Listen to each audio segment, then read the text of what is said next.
Once again, we extend a warm welcome to all our members today who have come to seek the mercy of God. Today is the day of mercy that God has appointed for us to come and seek His mercy. As we pray and worship Him, we expect that God the Father will open His door of mercy for us. Amen. As I usually say, what you and I need most in our lives is the mercy of God. Because when you have the mercy of God, it's no longer you, but it's all on God, because He's giving you what you don't deserve. And who out of us can say he deserves something from God? None. None of us can say they deserve something from God. It's only by God's mercy that you and I can come before Him, before the throne room of grace, and receive mercy. That's what the Bible says. And receive mercy at the time of need. That's what you and I need most. So it's a very important service that we do today. We know in the morning, those seeking God's mercy, God's favor, one and another can come with the 3 fruits and a bottle of water and pray on those fruits. And God will use that work, that service, to open the door of mercy for them. So we thank God for allowing us to be in His presence at this hour. May God show us His mercy today. Amen. May we not leave empty-handed. And today we are reading from the book of Matthew chapter 23. Matthew chapter 23, starting from verses 1 to 14. And Jesus, our Lord, is speaking to the crowd and His disciples and said, "The scribes and the Pharisees sit in Moses' seat." Now, what does that mean? In case many people don't understand. The scribes were the teachers of the law at the time, and the Pharisees were the religious leaders. There were 2 sects, the Sadducees and the Pharisees. Now, the Pharisees believed that when you die, that there's going to be a resurrection. The Sadducees did not believe that. They believed that once you die, that was the end. So those 2 religious sects were the ruling sects of the day. And so their leaders were the ones who controlled the Senate, the governing bodies. They were the rulers, more or less, because from the time immemorial, the Jews had always been ruled by either the prophets or the religious leaders. There was never any government separate from religion for the Jews. God Himself ruled them from the beginning, and then they asked for a king, whereby God appointed Saul, who He then removed because He sinned against Him, and replaced with King David. And from then on, the kings came and went until the rulers came in. So now Jesus was saying that they said Moses, that means that they took the place of Moses before the people. We know that Moses was the one that led the people of Israel from Egyptian captivity, which had been for over 400 years, and led them through outside. But He didn't lead them to the promised land. It was Joshua that did that. So the people revered and respected Moses a lot. So these Pharisees and the scribes, they represented Moses like his ambassadors, more or less. So the people looked up to them as representative of Moses, and whatever they told the people did, because of this amount of respect they had for Moses. So Jesus reiterated the fact that these people they represented Moses to the people. And you know that the Jews believed Moses more than in Jesus Christ. They said, "Moses we know, but who are you?" Because Moses was the one that got them 10 commandments, led them to the promised land, and led them from Egypt. So they didn't recognize Jesus as much as they recognized Moses and the law. And for hundreds of years, they followed the law that Moses took from God, the 10 commandments. And they said, Moses' law said this. So it was Moses with the Jews. Even now, in the synagogues, is the 5 books of Moses that they read. If you go to the synagogue, that's what they read on the Sabbath day, the Saturday. So Jesus said, therefore, whatever they tell you to observe, that observe and do, or do not do according to their works, for they say and do not do. This alone is not preaching for 1 hour. So these religious leaders that represent Moses and that you respect so much, and that was when they saw those leaders, they saw them as like Moses.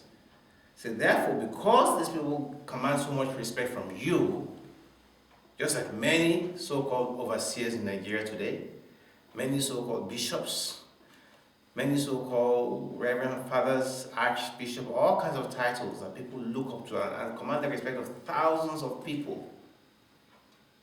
So because of this reason, whatever they tell you, make sure you do it. But don't copy their way of life. Isn't that a great rebuke of the way of life of ministers of God?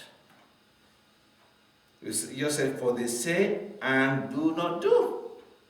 This is why Jesus Christ said on that day, many will say, Jesus, they will not cast out demons in your name and do mighty miracles in your name. And he will say, depart from me, I never knew you. This is the reason. Because they say, but they do not do. They say, but they do not do. Let's go to Romans 2 verse 19. If every minister of God, if every overseer, if every prophet, if every evangelist followed what they preached, all of them will be in heaven today. But we know this is not the case. Majority of the so-called general overseers of big ministries controlling millions of people are not in heaven today. Majority of prophets and evangelists who had big crusades and through them millions were saved, they themselves are not in the paradise of God today. Why? This is the reason why. So they say, but they do not do. Romans 2:19. Somebody read it? Romans 2:19. I'm confident that yourself are a guide to the blind. You are a guide to the blind. A light to those who are in darkness. A light to those who are in darkness. An instructor of the foolish, a teacher of babes. It's you. Having the form of knowledge and truth in the law. You therefore who teach another. Yes. Do you not teach yourself? You see? You who preach that a man should not steal. Do you steal? You who say, do not commit adultery. Do you commit adultery? You who harbor idols. Do you rob temples? See? You who make your boast in the law. Do you dishonor God through breaking the law? Go on. For the name of God is blasphemed among the Gentiles because of you, as it is written. That is it. You see? Clearly that passage tells you exactly what we're preaching about here. You that you say you are a guide to the blind, an instructor of babes, you that you call yourself a teacher, do you teach yourself? Do you practice what you preach? You preach that somebody should not steal. Do you steal? Do you steal ministry funds? Do you use the money for your own private purposes? What do we see nowadays? Many men are riding in jets, riding in big aeroplanes, Rolls Royces, big mansions, have all these big universities that even their own congregation can't even afford to go to. That's exactly what you see. So he's asking the question, you that you claim you're an instructor of the foolish, a teacher of babes, that you have the knowledge and truth in the law, do you really practice what you preach? It's all well and good preaching and sermonizing to people, and there are many people like that who are very, very good preachers. If you see them, you think that they're sitting next to Jesus Christ. By the way they preach, they're really anointed preachers. They can inspire people. They can rouse up emotions and get people to, really start rolling in the ground, all kinds of things. But in their private lives, do they follow their own preaching? Because, James says that we must not all aspire to be teachers. Why? He said because the teachers will be what? Be judged more harshly. So don't rebel or don't take pride in being that you are an evangelist, you are a teacher, you are this and that. Know that you will face a more harsh judgment on the day of judgment than other people, because you are the one that's teaching other people the truth. So if you go and preach, for instance, on adultery now, and fornication, and you go and commit that same sin, you'll be judged 10 times more harshly than the people you preach to. Because by doing that, you are actually preach a deception, because you preach something which you did not practice. Let's go to James chapter 3. James chapter 3 verse 1. It's very true. The Bible is very true. Every word in the Bible is true. And it's this Bible that's going to be the standard where you and I are going to be judged. Not any other thing. Not somebody's preaching. Not opera. Not soap opera. No. It is the word of God that will judge you and I at the day of judgment. James 3 verse 1. My brethren. Yes. Let not many of you become teachers. Yes. Knowing that we shall receive a stricter judgment. For we all stumble in many things. If anyone does not stumble in word, yes, he is a perfect man, able also to bridle the whole body. Thank you. See? So we should receive stricter judgments. Don't force yourself and say, I want to be teaching. Know that if you ever teach anything, you better abide by it. Because if you go and break that same rule, you must expect to receive stricter punishments. So for these Pharisees, these teachers, that's what was referring to, they bind heavy burdens, hard to bear, and lay them on men's shoulders, but they themselves will not move them with one of their fingers. What's he referring to?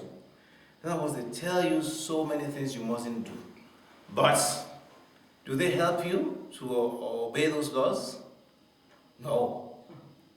They actually castigate you and condemn you very harshly. But how you're going to manage to observe these laws, obey these regulations, they don't really help you. That's what it's referring to there. Let's go to the book of Luke 11:46. So they themselves will not move them with one of their fingers. In other words, these scribes, they were fond of condemning people and cursing people. You go to see many churches where the leaders are cursing the congregation, but they are actually doing the same things they're cursing them for. Luke 11:46. And he said, yes, woe to you also, lawyers, for you load men with burdens hard to bear. Yes. And you yourself do not touch the burdens with one of your fingers. That's it. Woe to you. That's it. That's fine. That's all right. Say woe to you. You lay heavy burdens, but you don't lay one finger to help them. All you do is condemn them, give them all this. There were 10 commandments that God gave to the Jews through Moses on Mount Sinai. But by the end of the day, the Jews had added another extra 2,000 laws. Such that if they arrived from the markets, they had to go and wash. Because they believed that, you're contaminated. God didn't tell them that. And they accused Jesus of eating after return without washing. They also said, no, you mustn't eat on a Sabbath day. The Bible never said that. Those are their own additions to the law. So they added so many laws that it was almost impossible. In fact, the book of Acts at the Jerusalem Council, the Apostle Peter said that these laws, we Jews cannot even obey them. How much more we now telling the Gentiles to observe them? See? They said, we can't tell the Gentiles, in other words, people who are not Jews, to observe these laws, that because we Jews themselves, we cannot observe them. So therefore, just tell them that, look, abstain from things strangled, from blood, from fornication, and to help the poor. Those 4 laws they gave them. That was all. And the church was growing in massive numbers. So many of the laws in many of our churches, they are man-made. And people just obey them blindly. Nobody ever questioned, why do you actually do this in this church? Is there a reason for it? Everybody assumes that God put them there. No. Many of the laws were not added by God. They were added by human beings over the years. And nobody questioned them. They just kept on obeying them. For instance, I was told that in the baptismal naming ceremony, there are some practices today which were not there at the beginning. It was one elder that added them on one occasion, and from there, other churches began to copy them, and everybody now copies them blindly. Nobody bothered to ask, why do you actually do this? I mean, what's the point of this? See? Many of the laws in the churches are man-made laws. If in the time of Peter and James, they gave the Gentiles only 4 laws, and the church was growing massively, such that in fact they evangelized the whole world in under 200 years. Why do we have so many laws in so many churches? They only gave 4 laws. Abstain from sexual immorality, abstain from food strangled, from blood, and help the poor. Those 4 laws they gave them. That's it. No other laws they give to the Gentile church. So you have to question why. This is what he's saying, that they put so many burdens on people and they don't even use their hands to live it. The same thing applies today. You give so many conditions for people that can't observe them. You don't help them at all you do is condemn them. He said, but all their work they do to be seen by men, they make their phylacteries broad and alike the borders of their garments. You know, phylacteries are what they do is, the Jews have these things they wear on their foreheads, and those things God told them to put scriptures inside them, so they will always remember the scriptures. So it can be thin, but those priests make it very big, so everybody will know that yes, these ones, they are experts in the law. It was all a show. It had no reality to what they were doing in their own lives. You see? All a show. That's why Jesus Christ said, when you pray, don't pray like the Pharisees, using big words. Oh God, thy Father, using King James English. No, just pray simple. My Father, I need your help. Why? Because you're trying to impress other people. There's some churches when they pray, you haven't heard King James English before. You need to go to those churches, you hear the latest King James English. Because they want to impress people that they know that English. That's what he's saying. He said, all they do is for show, to be seen by men. Matthew 6, 1-6, 16-18. This is why Jesus talked about doing your good deeds or, giving alms. God does not want us to announce ourselves in any way. This actually applies to everybody, not only to the priests. Matthew 6, 1-6 and 16-18.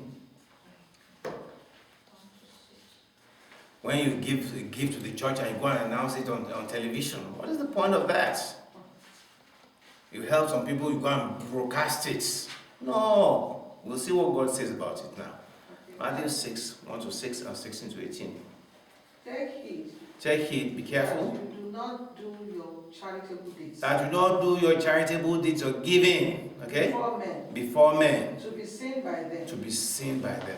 Otherwise, you have no reward from your Father in heaven. Otherwise, you have no reward from your Father in heaven. Please, let us stop there and talk about that. Because many people believe that when they do good deeds, they have to announce it to as many people as possible, so that people will say, God, that man is so generous. Oh, he gave this. Oh, he gave that. I heard recently that Otedola, somebody in Nigeria, a very rich man, gave 5 billion naira to one charity. Actually, his daughter's charity. 5 billion naira in one go.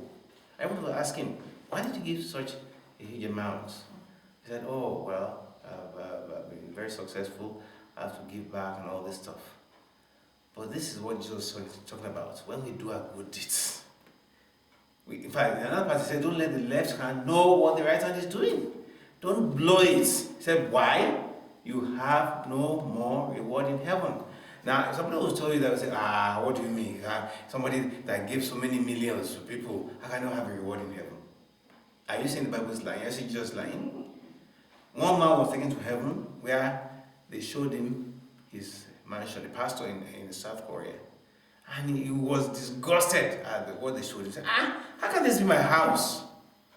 And we had to argue with the angel. Don't you know how much I gave? I gave 10,000 scholarships. I gave to so many. I had training schools. He began to fight with the angel. The angel said, yes, Pastor. We know you did all that. He said, but you announced it to everybody. So you announced it. Everybody knew what you did. So you don't have anything here. Those things you see are the ones you didn't announce. That's what you see. That's your house.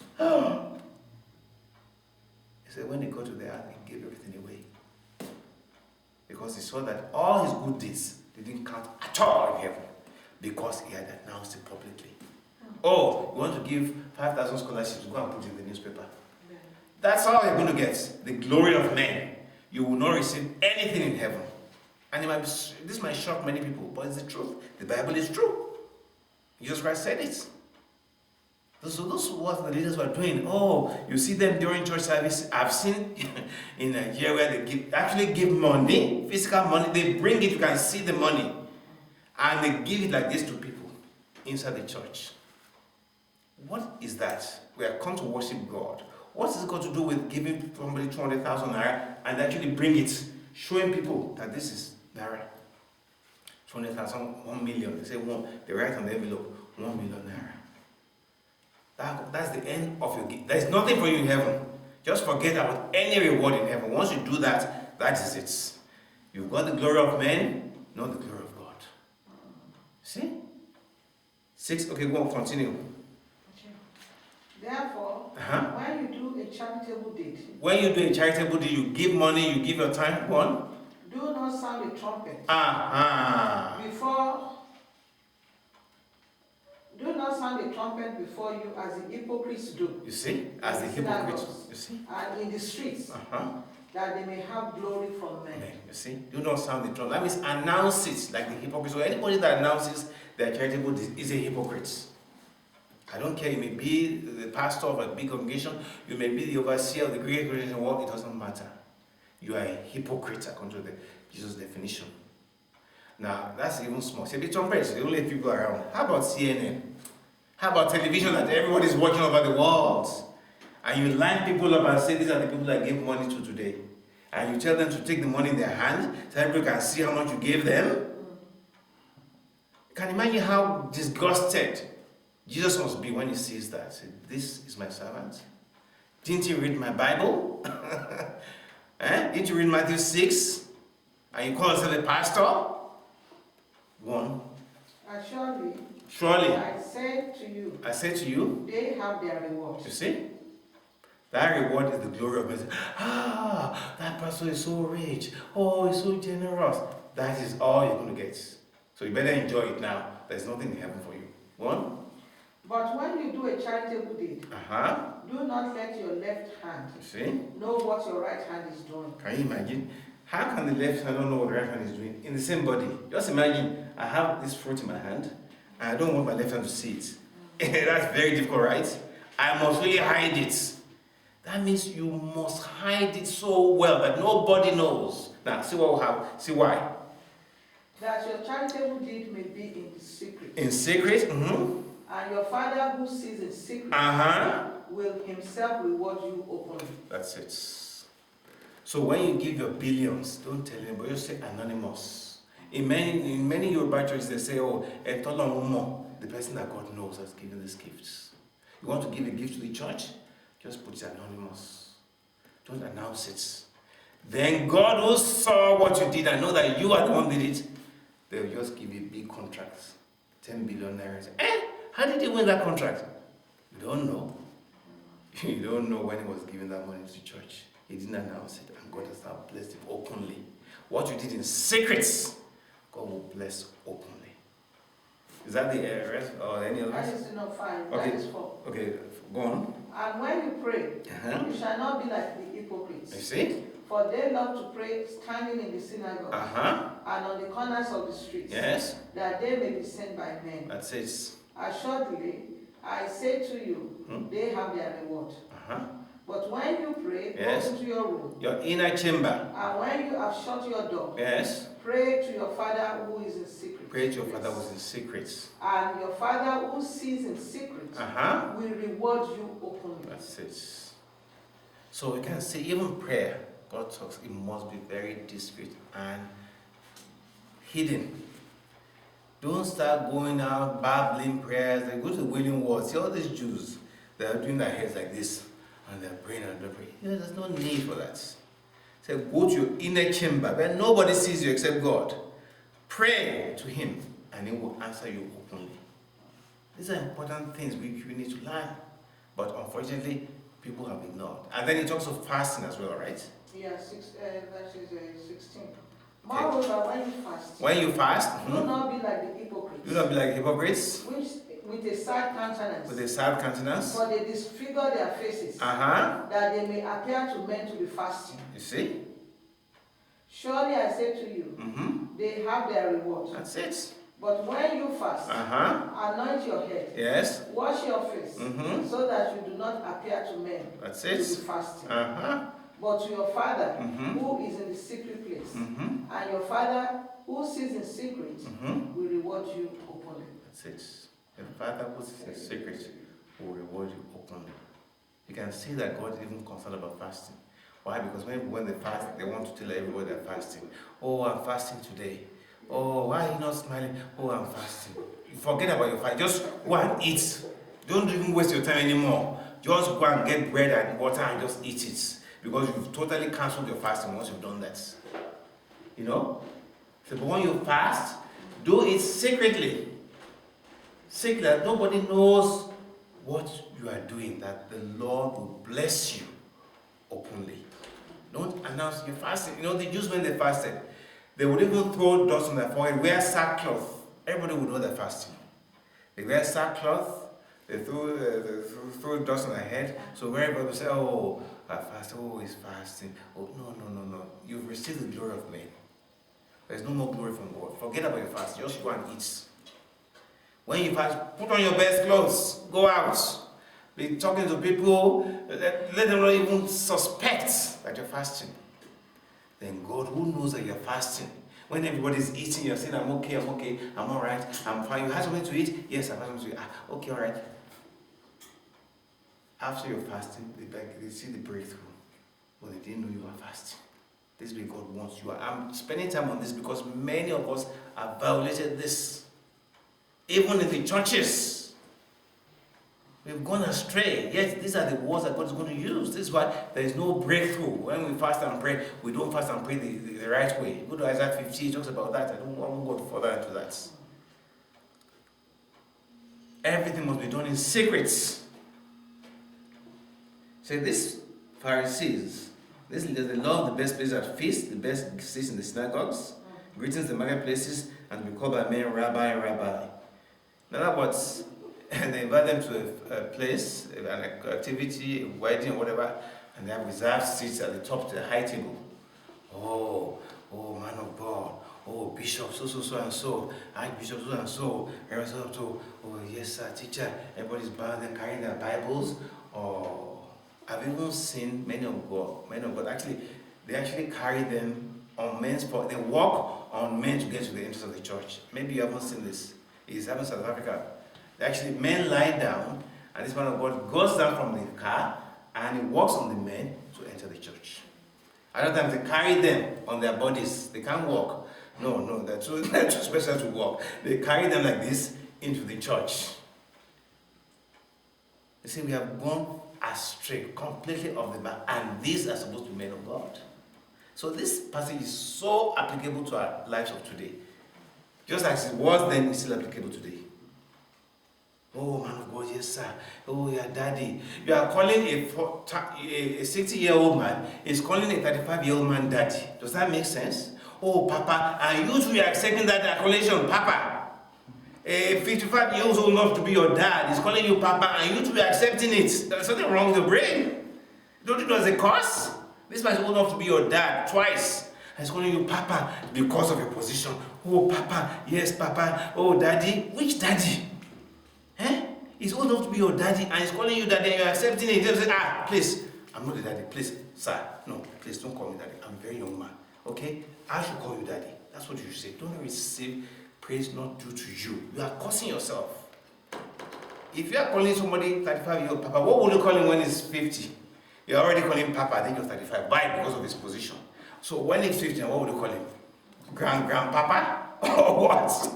And the people calling you Papa, they are more older than you. We see it every day in Nigeria. Oh, Daddy, pray for me. Oh, Papa. Which Papa? This man is a young man. You're calling him Papa.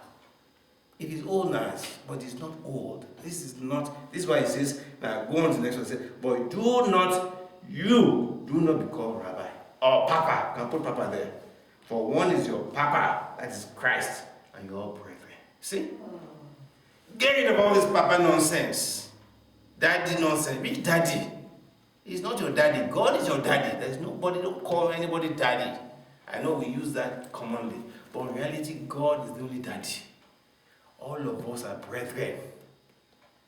You know, we are all brothers. Call somebody Papa. No, all these are titles. No.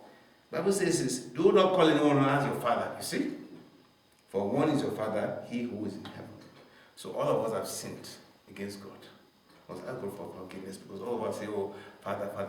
There's no Father. The Catholics call themselves fathers, so it's wrong. God never told them to call anybody Father. He says it clearly, don't call anybody Father except your Father who is in heaven. And don't be called teachers, for one is your teacher and the Christ. But he who is greatest among you shall be your servants. This is why they're called ministers of God. If you're a minister of God, it means you're a servant of God to the people. You're supposed to serve the people. That's what it means, a minister. You minister. You help people. You are the servant of the people. Not their Lord, not their boss, not their father, not their papa. You now raise yourself to a high level. Nobody can talk to you. When everybody sees you, they all bow down to you. No. Even Peter said, look, don't do. You know, when Cornelius went to call Peter, and Peter said, no, please, don't bow down to me. No, I'm just like you. That's Apostle Peter. Who are you that everybody is in church bowing down to you? In some of the churches, you can't even talk to anyone without kneeling down. And Apostle Peter says, don't bow down to me, please. I'm nothing. Go and bow down to God. Don't let God judge me because I can't pronounce the position of God. When you are bowing down to me, you are saying I'm God. I'm not God.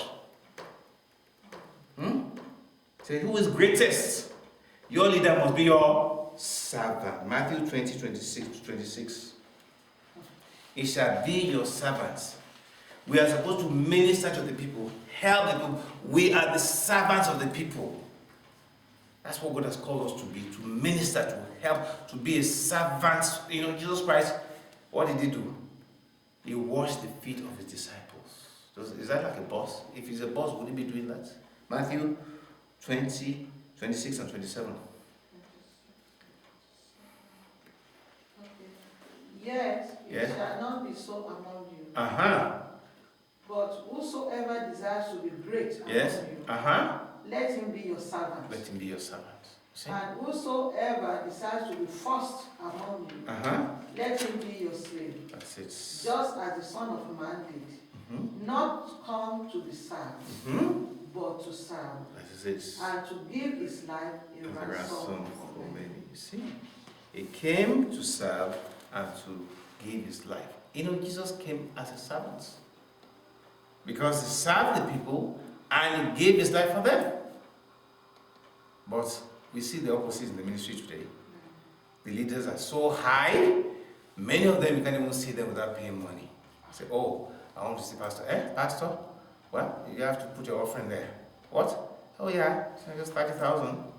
Special prayer. Oh yes. You want to have a one-on-one pastor? Yeah, it's just 30,000. I remember me traveling to church, and when I got there, I said I wanted to get something. They were giving something out in that church. I came totally innocent, thinking that, oh, this is free. To my shock, when I got there, I saw people lining up with money in their hands. I said, what's this? I was watching TV, I thought this was free. Free care. I said, I haven't brought any money. I said, what do you have? You have Canadian money? I said, yes, bring it. We'll take the Canadian money. It was my Canadian money they took from me because I didn't know they were paying for it.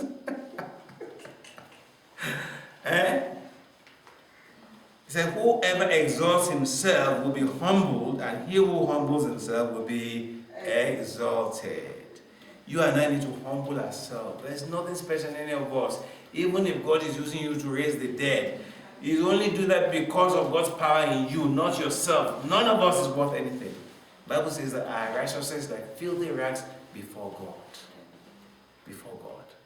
Don't elevate yourself. Don't let people say, oh, you have to call me Papa. Oh, you have to bow down before me. Who are you? Right? Who are you? Are you not a human being? Oh, yeah, bow down, all this kneeling. Let us cancel all these things. It doesn't mean you don't respect anybody.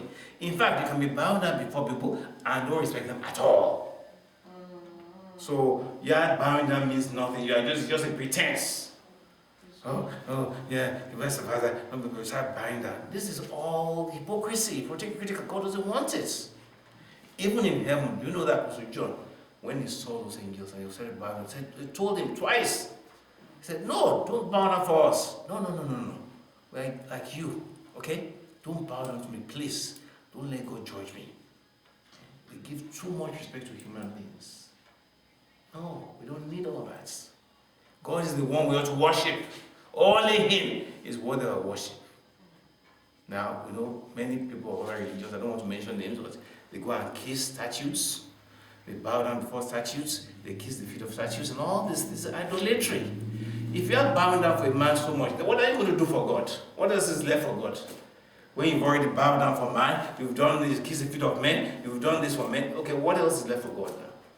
That man you're bowing down to, God made him. God can take him in 1 second. When you give him all the worship, all the adoration now, what else is there for God? Say, whosoever exalts himself will be humbled, and he who humbles himself has nothing, God will exalt him. It says, woe to you, scribes and Pharisees, hypocrites! For you shut up the kingdom of heaven against men, for you neither go in yourselves, nor do you allow those who are entering to go in. In other words, they make it so difficult by their laws that they make for men to enter. And they themselves are not going anywhere. Why? Because of their lifestyles. See? You'll be surprised on the day of judgment. You find that many people who you think will be there, they are not there. Many so-called people that say, God of this, then you pray, oh, God of this, God of that, God of this, you used to pray. Those people you are using their names, they are not in heaven. Read my lips, they are not there. So there's no point using their name to say God of whatever. No. Why? Because they pray to you. You are in heaven, but they are in hellfire because they didn't follow what they preach to you. They say, oh, you mustn't have one wife. They have 3 wives in secret. One in Dubai, one in London, one in the USA. And they have one in Nigeria. Official wife. First ladies in Nigeria. But they have 2, 3, 4 first ladies in different continents. And nobody knows except them. See? It's what God is saying. Say, woe to you, scribes and Pharisees, hypocrites! For Jesus called them hypocrites. Can you imagine how insulting that was to them? These are the religious leaders. That's why they killed Jesus. Say, call me hypocrites? Me? They planned for him. Because Jesus always spoke the truth. He didn't care who you were. Of course, he always spoke the truth. I wish we were all like that. For you devour widows' houses, and for pretense make long prayers. You see? Make long prayers. Therefore you will receive greater condemnation. They devour widows' houses. They collect all the money. Oh, just give us some money. This is this offering, pastor's offering, this offering. There are about 10 offerings on a particular service. At the end of the day, they collect so much money. And then they use your money to go and buy helicopter jets. And they're riding in a Rolls Royce. You cannot afford 3 square meals a day. You are paying all the money to them. They are getting bigger, you're getting smaller. This is what he's saying. Say, do what they say, but don't copy what they do. Let us pray. Jehovah, Jesus Christ, Holy Michael, the God of all gods, the Alpha and the Omega, the God of the truth. We, your children, have sinned against you. We have not obeyed your commandments. We have exalted ourselves above what we should have done. We have not practiced what we have preached to the people. Father, because of your great mercy, have mercy and forgive our sins today. Your children have heard your word today. Let this word sink deep into our spirits. Let it put on a full harvest. Oh Oh Lord, change us from inside out. Make us more like you in character, in humility, in patience. Give us the nature of Christ. In Jesus' name we pray. Amen. Amen.